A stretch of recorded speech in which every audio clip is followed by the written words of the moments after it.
بہت سارے لوگوں کو ایک مسئلہ یہ پیش آتا ہے کہ وہ مریض ہوتے ہیں اور سمجھ نہیں آ رہی ہوتی کہ روزہ ان کو رکھنا چاہیے یا نہیں رکھنا چاہیے،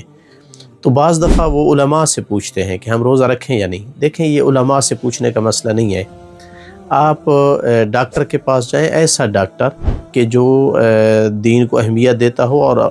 مرض کو بھی سمجھتا ہو، وہ اگر کہے کہ آپ نے روزہ نہیں رکھنا، نقصان دے گا،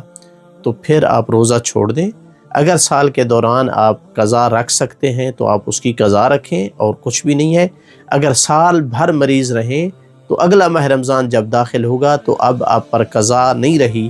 اب آپ کا وظیفہ ہے کہ آپ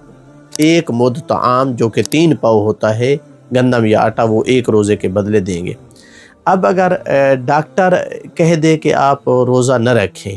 لیکن آپ کو لگ رہا ہو کہ میں رکھوں تو روزہ رکھ لوں گا، کچھ نہیں ہوگا، اس صورت میں آپ کو روزہ رکھنا ہوگا۔ چونکہ انسان ذاتی طور پر اگر مطمئن ہے کہ میں روزہ رکھ سکتا ہوں تو رکھے۔ ڈاکٹر بعض دفعہ اس کی تشخیص غلط بھی ہو سکتی ہے،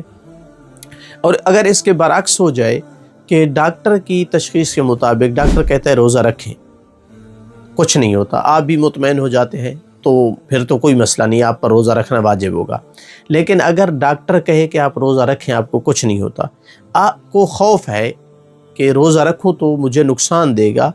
کوشش بھی کی ہے مثلا آپ نے اور آپ دیکھ رہے ہیں کہ آپ کو روزہ نقصان دے رہا ہے،